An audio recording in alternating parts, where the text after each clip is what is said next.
วันที่เราได้เป็นเพื่อนกันจากเด็กวันนั้นเนิ่นนานผ่านมาแค่ไหนในความรู้สึกจารึกในห้องหัวใจไม่เคยหวั่นไหวรักษาไว้ด้วยมิตรไมตรี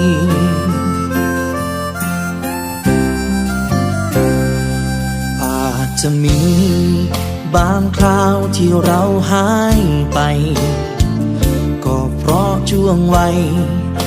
ให้เราต้องทำหน้าที่ไปมีครอบครัวมีการงานไปตามวิธีนานหลาย10 ปีที่คิดถึงเพื่อนอยู่ทุกวันคำว่าเพื่อนไม่เคยเลือนหายยิ่งจากมาไกลดีใจเมื่อได้เจอกันไถ่ถามทุกสุขเรื่องราวเก่าๆเรานั้นย้อนความผูกพันรอยยิ้มนั้นยังจำได้ดี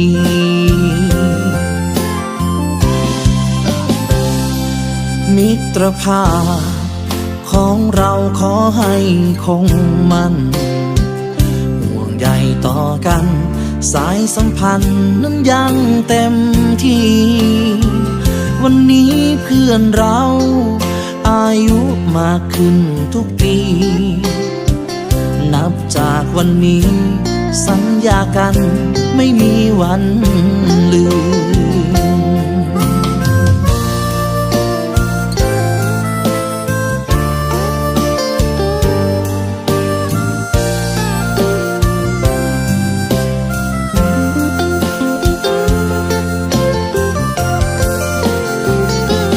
คำว่าเพื่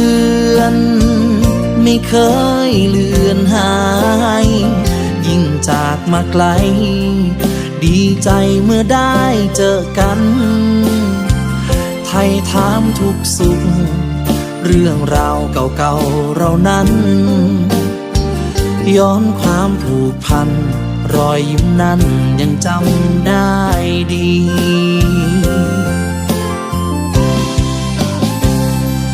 มิตรภาพของเราขอให้คงมันห่วงใยต่อกันสายสัมพันธ์นั้นยังเต็มที่วันนี้เพื่อนเราอายุมากขึ้นทุกปีนับจากวันนี้สัญญากันไม่มีวันลืม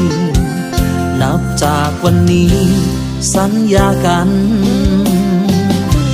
เพื่อนกันตลอดไป